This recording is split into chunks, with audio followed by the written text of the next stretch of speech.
All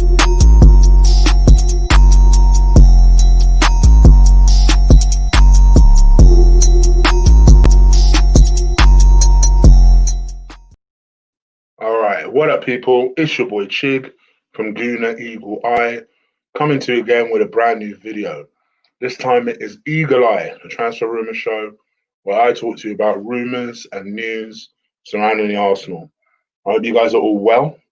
First and foremost, please do stick a like on this video. Hit that subscribe button if you haven't already.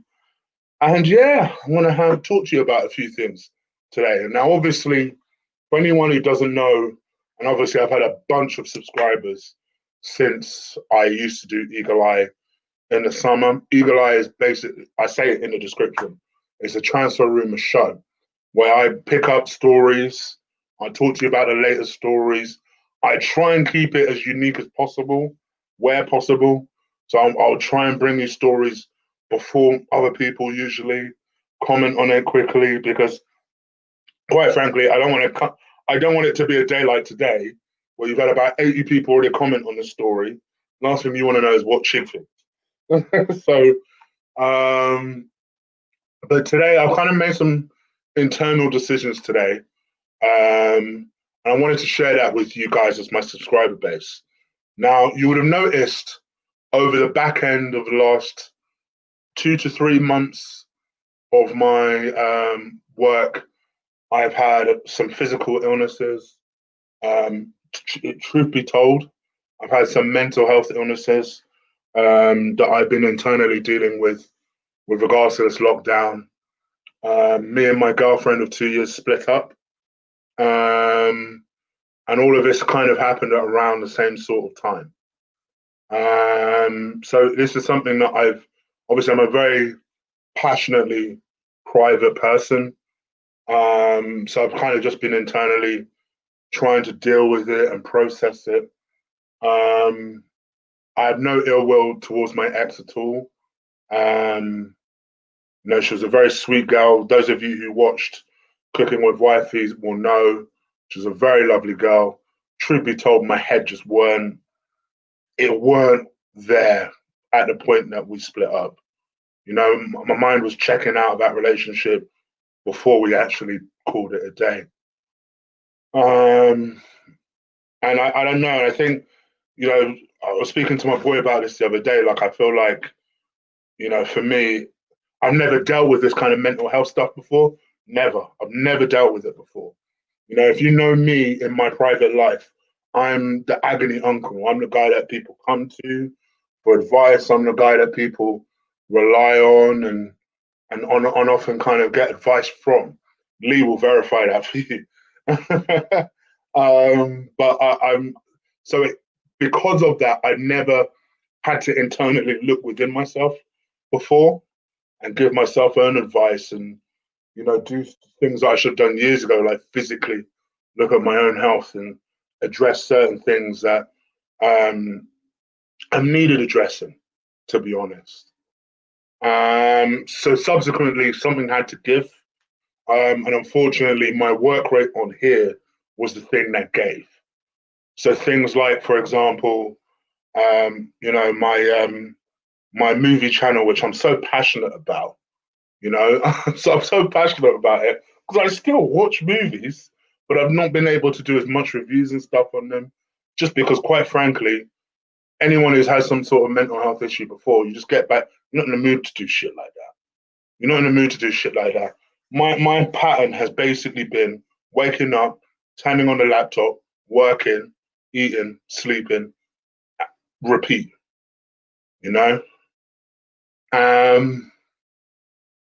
And I just felt like, for me, I needed to break out of this habit. I needed to break out of this habit. I made a decision on, I don't even know, I've never been so candid before, but I feel like I owe it to you guys. I made a decision on Christmas Day to my sister because she didn't like the way that I was breathing.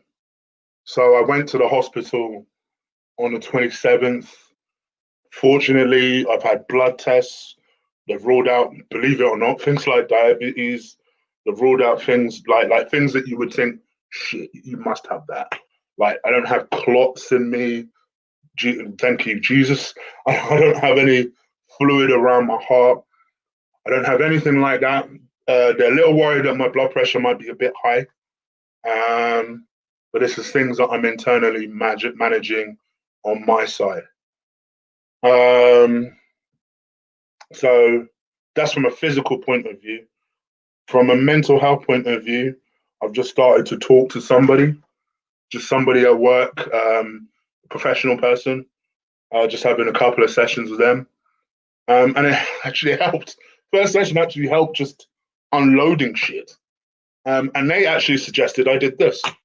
They was the ones that said that, why don't you do this? Apart from the fact that you guys, a lot of you guys care about me, weirdly, this would be a really good thing to look at in X amount of time. So it's something I've never done before. I've never been candidly open like this before. But I figured that I would share this with you because first and foremost, I wanted to apologize to you guys. You know, I do not underestimate anybody that has any kind of following. I don't care how big it is on YouTube. Never mind nearly 11,000 people. It's taken me 4 long years to graft to get that. And I never want you thinking that I'm taking you guys for granted. You know, my brother Lee's always been very supportive of me, always reminds me he's there whenever he needs me. My brother Red's, same thing. And my family and friends are my unit, they're my rock. And I don't always appreciate them the way that I should. So, anyway, I say all of this to say this. I do get a lot of comments during these shows about, oh, Chig, you're sleeping, or Chig, you're tired, or Chig, I hope you're okay, or Chig, I'm on my way back. I'm on my way back. From a physical standpoint, I've still got tests to do. Thank you, Jesus. There's not a lot wrong. From time to time, you might see me drift off because, quite frankly, I don't sleep well. Hence the lateness of the show. I don't sleep well. It takes me a good 2 hours at least to fall asleep. It's something I'm looking into. So much so, I have literally, the bed that I'm sat on right now in my bedroom, and I'm literally throwing all that shit out on Wednesday. I'm buying a bed especially designed to help sleep. That's costing me 600 quid. That is how serious I'm taking this situation. So I just wanted to reassure people in terms of my diet. I'm also starting to do some pre-made packed meals that will specialize in protein and specialize in weight loss in particular. Something I'm going to be paying on a weekly basis for. I feel like if I pay for it physically, then mentally I'll be more invested in it. So these are things I'm trying to do to help myself. Unfortunately, gyms are fucked.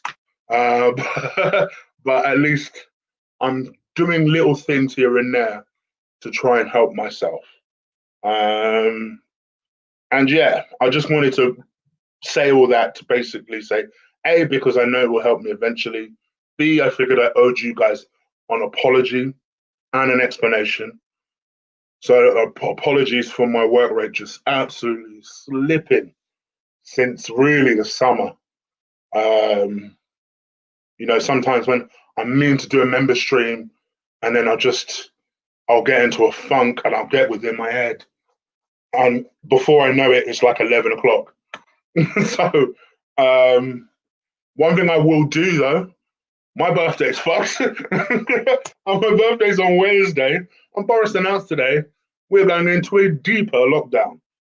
So I figured I would spend my birthday with the members. So I'm going to do a members stream, birthday stream on Wednesday. So that it will be literally on my birthday. I'm going nowhere, so I might as well spend it with you guys. So look out for that. Also, I had a thought process as well because genuinely, I am someone who is I'm a qualified psychologist, like a business psychologist, but a psychologist. Um, I do give advice and stuff like that. So one of the things I wanted to do is obviously I need to replace a cooking with wifey segment on my member stream. Um, why not I just do, just talking with Chig, just anyone that needs genuine advice, anything that isn't football, sport, not really talking about like mental health per se, but just like agony uncle corner or whatever. I'll think of something that just genuine have people that need advice about certain things or just want to kick it and just talk. That is what that's going to be for, and that's going to be part of my member stream offer. So I'm going to do that moving forward. That can take any form. It could be video clips that you send in. It could be questions that you send in, or it could be a live stream that we have. So I'm still working out the kinks to that, but that's what I'm going to replace cooking with wifey in. And cooking with wifey is going to turn back to cooking with Chig. So you'll see a new kitchen, but you won't necessarily. So just in case you see a different kitchen, thinking, is it cooking with Chig? Yes. It's not as snazzy as the kitchen that I had with the wifey, but it will still be the kitchen that I used to cook with. So we're still doing that. Yes, I'm getting pre-made meals. And obviously, I mean, that's going to be expensive. So there are going to be, frankly, some weeks where I am going to have to cook, especially during the weekends in a healthy basis. So, and maybe you guys have ideas of things for me to cook. So these are the things that we're going to try and incorporate and be part of the channel. I'm going to be more committed to you guys because mentally it's good for me. And also it's kind of my way of giving back to you guys for still killing it with the views, even though my work rate slowed down towards the back end of last year. So that was the kind of video I wanted to do first and foremost. Should have really done this separately. But that was the video I wanted to do first and foremost, just to kind of explain to you guys where I'm at, almost the state of Chig, just so that I can stop with the question every time I see, every time I see, oh, Chig, are you okay? Oh, Chig, I feel so bad for you. Oh, Chig, oh, it's like, oh, I know you guys mean well, but fuck me. so I'm good. I'm cool. I'm on my way back.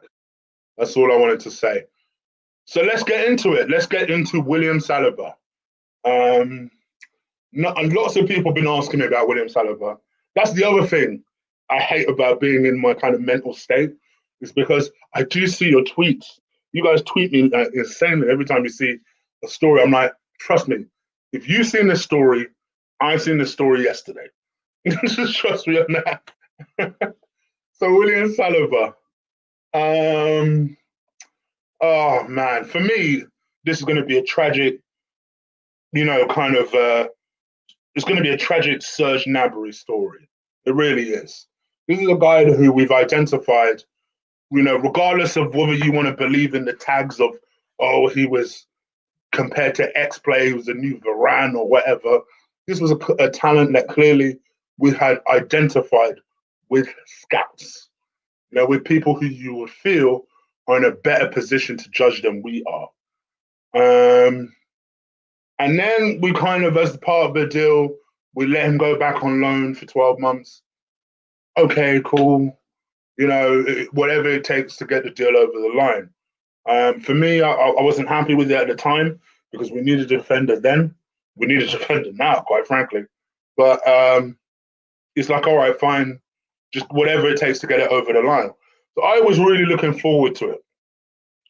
In addition to the fact that we decided to make a brave decision, and that was buy another defender. Little did I know that defender was effectively a replacement for Willian Saliba. When you really look back at it now, the pursuit of Gabriel was clearly a replacement for Willian. Let's just call it a spade here, right? And all of us were looking forward to this combination of two defenders who'd played in the French league, bands of potential, young. And in my mind, I should have known because I'm like, when do Arsenal make such a heavy investment in their defense like this? But I'm with it. I'm with it. Until I should have known better. And I saw Willian Saliba. There was all this kind of initial confusion about when he'd be allowed to play because, you know, he'd been training. Obviously, with the pandemic, the start date moved from August to July. I think he came back because the French league ended early. So because it ended early, he came back in like April. So in my mind, I was like, well, can't he play the back end of the season then? Because technically he's our player. But then he couldn't. So then there was all this excitement about him playing alongside Gabriel. And in my mind, I prepared myself mentally that David Luiz was already going to play that game because, you know, Arteta never likes taking gambles on young players. And, you know, I made peace with it. In fact, I remember speaking to you lot about it and saying, don't expect straight off the bat for Saliba to be playing alongside Gabriel. But what I'm hoping is that towards the end of the season, I'm going to see a lot more Saliba. That was what I kept thinking. I know I've said that sentence wrong. I fucked that sentence up somewhere. But you know what I meant. It felt like I fucked that sentence up. But you know what I meant. So yeah. And then I just started hearing these rumors about, that his mum died. Then apparently his mum died in May. Then it wasn't an issue. Then it was an issue. Then he was pissed off because by the time the French league resumed, they Saint Etienne had a final with PSG, and then there was all this confusion about whether Arsenal would allow Saliba to play that game. Initially, they said no. Then Saliba was pissed off. Then they re-entered negotiations for him to play. Then they still couldn't come to negotiations because Arsenal are a bunch of greedy dogs. And in the end, apparently, there was a lot of stories around. I remember at the time, there was a lot of stories going around that, you know, Saliba was disappointing the Arsenal hierarchy with his attitude because, you know, he's basically slumping around like in a proper foul, unprofessional mood because of the fact that he wouldn't be allowed to play in that game. And apparently this didn't sit well with Mikel Arteta either. You know, with Mikel Arteta, you do one little fucking thing, it's a wrap. You ask Guendouzi about that one. So yeah. So apparently he played against MK Dons. Apparently Mikel Arteta wasn't all the way happy with his performance there, even though I think a lot of us were kind of like, he was fine. He looked solid against MK Dons. Played a half against MK Dons, got taken off. And then we just never seen this kid since. Meanwhile, we've been seeing the likes of, we've seen literally everyone but Socrates play. And rightly so. It's had people confused. Like, people kind of like, well, hold on. How can this be? Like, how bad could this kid be where you're playing Mustafi? You're playing Squadron Mustafi ahead of thank you, Inside the Roast, by the way. I just seen your donation. Sorry, brother. I didn't update it, but thank you. I appreciate that. Thank you. And anyone else's donation I missed, thank you as well. I didn't check for donations, to be fair. It didn't even occur to me. But thank you. I appreciate that. Yes. So yeah, we just never heard from this guy since. And in my mind, I'm thinking, how bad can this kid be? We're seeing the likes of Mustafi play football right now. And there's all these rumours, mind you, at the same time, that Mustafi is going to leave in January. So if he's leaving in January, why the fuck is he even in the team? Why is Saliba not in the team? And it just, week after week, it just was pissing me off more and more and more. And because I don't care. Even today, I still don't trust Arteta with them kids. I don't trust Arteta with them kids. So in my mind, I'm thinking to myself, like what has really happened with the Salah? Basically, did you have an argument with him in August and you've not spoken to him since? It feels like the sort of petty shit you do. Like it feels like sort of petty shit. Like who's this young kid to speak to me like that? Like it feels like the sort of petty shit you do. I'm sorry, I don't care. 3 results don't change my mind. He still comes across like an arrogant prick to me. He still does, right? So I'm just sat there thinking, how bad could this guy be that Mustafi is being chosen ahead of him? Rob Holding is being chosen ahead of him. And this is how I know this guy is suspect at choosing defenders. Because now I'm seeing stories, right, that Chambers, right, is being let go. Now, don't get me wrong. I know you guys, anyone who has a close affiliation with this channel knows I love being Callum Chambers. Callum Chambers is my guy. You know, yeah, Callum Chambers is definitely my guy. I feel like he's the better one out of Chambers and Holding. I've always liked his composure. He keeps stuff very simple. I do agree sometimes he does have these lapses in concentration, but I think when he's switched on, he's on. So I do have a bit of a soft spot for Chambers, I must admit. But I'm just thinking to myself, so let me get this straight. You think Holding is the better one out of Chambers and him? And I'm hearing all these stories now that apparently he's prepared to listen to any offers for Callum Chambers. And clearly that is the case because Chambers has been fit for some time now. And Chambers even sniffed the Europa League team. How much more the Premier League team? He clearly doesn't rate the guy. He doesn't rate the guy. We know he doesn't rate Socrates. So it looks like that both of them will be off at some point. Never mind the fact that Rob Holding's been offered a new deal, but let me not go down that road. Anyway, so I'm just, but on all the while I'm sat there thinking, but we have another defender, you know. Like how can let's take a look at him and see at least. Look, we've got Carling Cup games coming up, or Carabao Cup games, whatever, coming up. We've got FA Cup games coming up against the likes of Newcastle. Let's see what this kid is about. Nothing. Only to hear today that supposedly at a meeting with his agents and one of his parents last week with Mikel Arteta and Edu, and the decision was made to let him go. We've come to find out some more details about this. Now, this is a mixture of a few different people. L'Equipe is one of them. L'Equipe is usually quite reliable, to be fair. L'Equipe is one of them, but there's like a number of people that seem to believe that although this deal is for 6 months, that actually it has the potential to be for 18, and it could last until June 2022, which you're just, first of all, you're like, what? You're like, what? June 2022. This could last until, right? In addition to the fact that Saliba himself, during that meeting last week, was very passionate about the idea that he'd be happy to join Nice on a permanent if they were up for it. Now, Nice themselves, they're okay with money.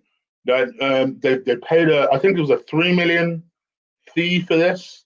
They're paying all his wages, so it's not like they're not poor. They're doing okay. So, but whether they can afford Saliba full time or not is another question. So, yeah, we're in quite a situation where we could really lose out on a talent. And I'm not going to lie to you. Here's the thing, right? There's going to be so much attention on Saliba's first game. Now, apparently, Nice are due to play on my birthday on Wednesday. And Saliba is fit physically. I think it's just a case of making sure that he gets registered on time. And obviously that deal was confirmed today. But I suspect they'll be able to do it. To quote my boy Lee, there's going to be a steward's inquiry if the next 6 months for Saliba goes well. Because you're going to be like, what was the problem? What was the actual problem? Because here's the thing. I've said this to you on this channel before, and I'll say it to you again.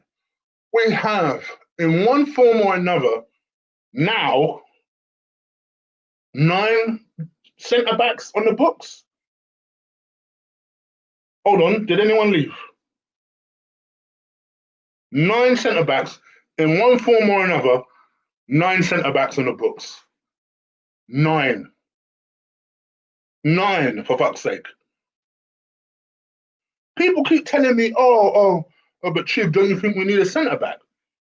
I don't know. What we need to do is sort out what the fuck our strategy is. Well, what is our strategy?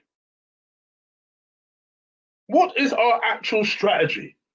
What is it that we are doing with these defenders? You can't just keep stacking defenders and buying defenders and hoping that they will be good. Clearly, Gabriel is a very good defender. But even he, my man is feeling compelled to wander up the pitch to go and win the ball.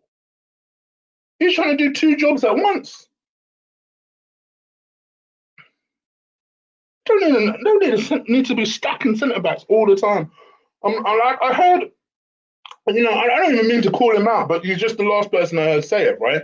I heard Tom's from the Guna talk. I heard I was watching his show and he was talking about the fact that we may need a centre back if the good one becomes available. Jesus Christ, the Jesus Christ of centre backs could appear today, right, and play for Arsenal. Ultimately, if you have nothing around him to protect him, what do you want him to do? So I disagree. I don't think we need a centre back. What we need is every other thing around him. We need a number 8. Possibly need another number 6. If it was me, I'd get rid of Mohamed El Nene. I hear a story today about Olympiacos are still keen on Mohamed El Nene.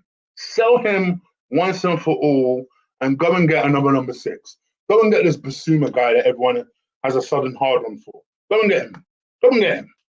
Go and get him. No problem. Go and get him. He's a good player. Go and get him. Go get him. You know?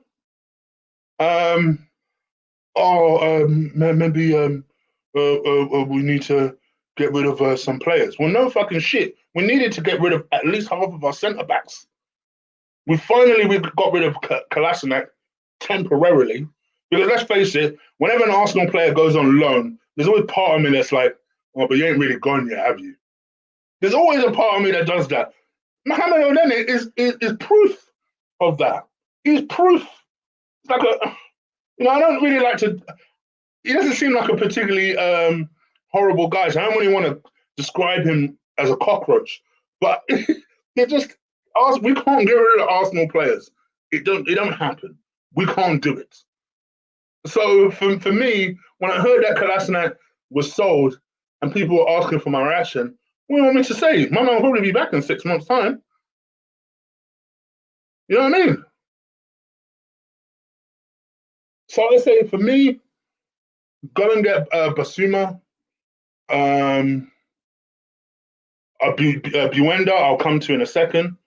And then you go and recall fucking Guendouzi back. That would be what I'd do. I'd sell Willock. You guys know this. I'd sell Willock. Don't think he's good enough. Flat out. Don't think he's good enough. I'd sort out whatever Ainsley Maitland-Niles' role actually is. And then go and sort out that midfield. The midfield for me is the key. It's the key reason that we lose sloppy goals. It has been for years. 4 years, and I've said that on this channel multiple times. Jesus Christ could turn up at defense. Ultimately, if there's no structure in that midfield, good luck. Good luck. Good luck. Put that infrastructure in place then go and sell the weak or the not good enough. Then you say to yourself, all right, cool. Now my midfield is sorted. Now let's sort out everywhere else. Then you can have your, of course, and get rid of Granit Xhaka. I mean, I don't think I have to say it, but maybe just in case I do, yes, get rid of Granit Xhaka. Just to be clear. Then start to look elsewhere. Then you start to look at your Bellerins and whether he's good enough, and bring in another left back. Put Enzi Maitland-Niles as a right back if you want to. Go get Lamperty. I'd go and get Lamperty. Invest in that area. What's this kid? 21 years old? Go and invest in that area. You know?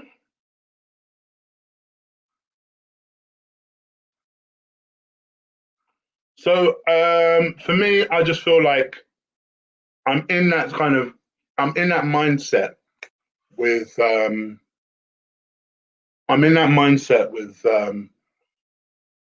with our situation, and this is why I'm trying not to lose my mind. And that's why when people keep telling me, what do I think of the Saliba thing? What do you want me to say, bro? What do you want me to say? Because if you are coming here and you're one of these people that don't want me to start talking shit about Mikel Arteta, and then in the same breath ask me about Saliba, you may want to leave. You know what I mean? Because I'm not going to say anything. It don't make sense. That's all I'm saying. It don't make sense. To us, it don't make sense. And there is a very valid argument to be made to say, oh, well, Chig, well, after all, you're not the manager, and maybe Arteta has seen something in training in Saliba that is so bad that it's put him off ever wanting to play him. What the fuck could that possibly be? I mean, how bad in training could you be when a manager thinks, shit? I got news for you. Matt Letizia for Southampton, one of Southampton's best ever products, was a terrible trainer. There are some people that are not good trainers. I do not believe that kid is a terrible trainer. I'm not saying that I'm Mystic Chig out here, but I'm just using my edge. I'm just being educated here. He's just turned 19. Where would he have even learned to be a bad trainer and be a good footballer at the same time? I'm just using common sense, you know? Anyway, it is what it is. And yes, Elliot, I agree. You get rid of Ceballos as well. Flipping heck. Get rid of spinning top. Clear the decks. Clear the decks. Which brings me to Buendia. So I'm seeing a lot of people talking about attacking midfielders. We need attacking midfielders. We've been linked with the likes of Brent from Borussia Dortmund. Very good player. Underperformed a little bit for Borussia Dortmund, but still a very good talent. We're still being linked with Houssem Aouar. I said this to you guys in the summer. We weren't getting him. We ain't getting him. So people are still holding on to the hope. Plus, we're in a precarious position. Don't let 3 results gas you. We're in a precarious position where we need people who performed in this Premier League. You know, the one person that has surprised me, and I've mentioned him a couple of times. I won't mention him too many more times, I promise. And that is Lee, right? I am surprised because I watched Lee's show yesterday, and he said that he doesn't like him or he doesn't rate him enough or whatever. And in my opinion, I'm like, you must be nuts, bro. So you rate Willian, but you don't rate this guy. This guy has put up numbers. I don't just mean this season. I mean last season when they were in the league. This is a guy who is constantly put up numbers in terms of chance created. This kid is way too good. I'll just say how it is. Way too good to be a Norwich player.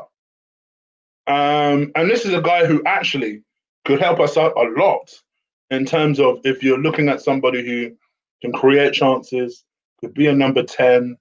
You probably don't want someone else who can play on that right-hand side. But funny enough, he was also someone who can play on that right-hand side. But just someone who can play in that number 10 and just force chances. That is something he is excellent. Especially if, here's the thing, this is the one thing I will also say. For all those people who were telling me, oh, I rate Ryan Fraser after a season where he was half decent, right? You can't then, after 3 seasons of Buendia, tell me that guy is shit.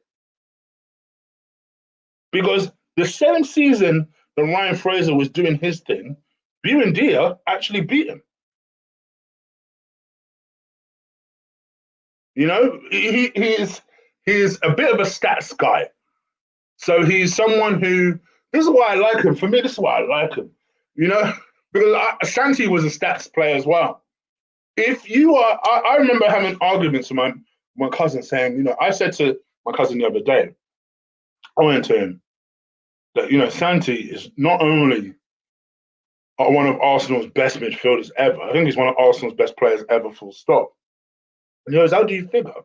And I go, right, if you see the way this guy did his business, this is not a guy who's necessarily going to get 20 goals a season for you. This is not even necessarily a guy that's going to get 20 assists for you.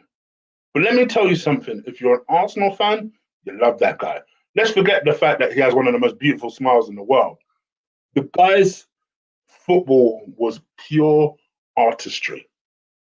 And he just goes about his business, very industrious, works hard, produces results, produces chances, brings people into the game, has great link-up play. Oh, you thought I was talking about Santi? I'm talking about Buendia right now. Does the exact same thing. Literally does the exact same thing. Brings people into play. Tell me there isn't something else that we need. Yes, I think Saka has been an absolute revelation. And sorry, I hate to tell you this. I don't told you so. I don't told you so. 3 years ago on this channel, who picked Bukayo Saka from the under 23s? Marbles, if you're in the chat, let them know. Let them know. It's your boy. Because I know footballers. I know footballers. And he's been an absolute revelation ever since. And who knows? I must confess, didn't see him necessarily doing it on the right-hand side, but actually I like it. What I realized when he was playing against West Brom is that he can be more unpredictable on that right-hand side. On that left-hand side, yes, he has an excellent left foot, can cross the ball, he's very, very good. But essentially, he's a bit of a one-trick pony in the sense that he can't do what he'd normally like to do, which Africans generally, we like dribbling. We like dribbling, we like trying to take a guy on. That's what we like to do. Whereas playing on that right-hand side, now you have a couple of different options. Clearly, he's working on his right foot a lot more, which is what Pepe should be doing, and clearly isn't doing. He's working on his right foot a lot more. He likes to dribble, likes to take guys on, so he can now go down the outside, but then he can come in on the inside. He has that ability to be able to hit that little in-swinger and cause problems. He's much more unpredictable on that right-hand side. So if you're that left back, just shitting yourself. You know, people, this is the thing, people assume Kieran Gibbs played yesterday. He didn't. He didn't. I think Kieran Gibbs would have actually had more success than the person that he actually played against Saka. But Bukayo Saka is just, he's that good. And I think Buendia, you add that now. And listen, this is no disrespect to Emil Smith Rowe. Have the two fucking motherfuckers competing. Have the two competing. Because if your grand plan is to say, oh, well, I'm going to scrap plans of bringing in an attacking midfielder because we have Emil Smith Rowe, good luck. Because that guy picks up an injury like the way Jack Wilshere did. Straight up. I love him, but he's very injury prone. So, the only thing that I guess I'm a little surprised about is that we don't see a little bit more from Nelson, because Nelson has had an history, had had an history, has had an history of playing in that sort of number 10's position himself. So you would have thought that Arteta would start to try and blood him in. Yes, I get that he's been injured recently. I feel like there's something a little dodgy happening now. I can't put my finger on what that is.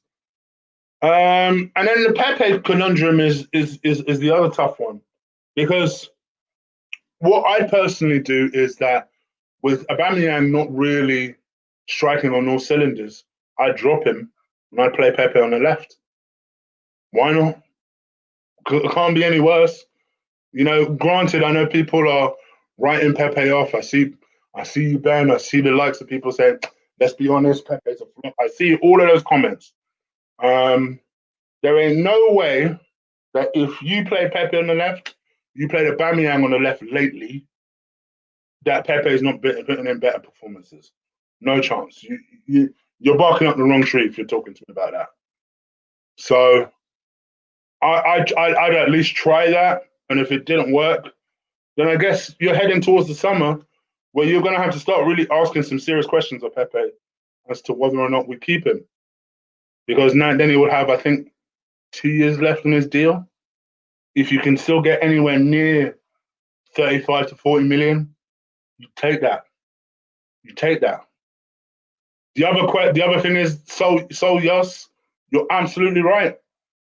Is that fair to do to Martinelli? No. Martinelli is probably more deserving of the place than Aubameyang. So if you play Aubameyang on the bench, then maybe Pepe plays in that number 10, competes with him on Smith Rowe. I don't know. I think but there's a lot of questions there that need to be answered. Having said all of that, for me, I don't dismiss the idea of Buendia. I think he'd add a lot of quality to the team. It all depends on price. Understandably so. Norwich are top of the championship. They straight up are saying, listen, if you want to derail our Premier League charge, we need some dough. Because you can't just take our best player and bounce and think you're going to do that for cheap. Buendia, from my understanding, is he's very interested in a move, but he doesn't want to disrespect Norwich, which I can also understand. It's a tough situation. And you're relying on two unreliable people to get us through it, But let's see what happens. And then the last thing I'm going to talk about is Lucas Torreira. There's lots of rumours talking about the fact that he's obviously coming back to Arsenal and ending his Atletico Madrid loan early. It's just not worked out. I see lots of people talking about the fact that they'd keep him, playing him alongside Thomas Partey. I wouldn't. I'd sell him or loan him out again. Sell him when appropriate. Supposedly Italy saw a big interest in him from Italy. I just cash in. I wanted to get an idea of what you guys think. Obviously, there's an argument to be made that, if you got rid of El Nene, then that opens up a spot for Lucas Torreira. But I don't know. For me, no thanks. It's kind of just my gut feeling. I don't know. But you guys let me know what you think. And just leave your comments in the chat room, leave it below, and just go from there. I think that's everything, really. I think that's really everything I wanted to talk about. So I hope you guys enjoyed the show. Apologies for my 20-minute kind of my state of play with Chig, but I figured that you guys needed to know that about me. So hopefully you guys enjoyed that. And at least, if anything, it explains a couple of things that you might have thought, oh, right, Oh, see, okay. Um, I'll be back again tomorrow. We'll talk about some more transfer stories. And obviously on Wednesday we'll do a birthday member stream because it's my birthday. So yeah. And before Lee starts killing you, I'm 36. Don't let him tell you I'm 46. All right? All right. All right, guys. I'm out of here. Take care. Enjoy your evening.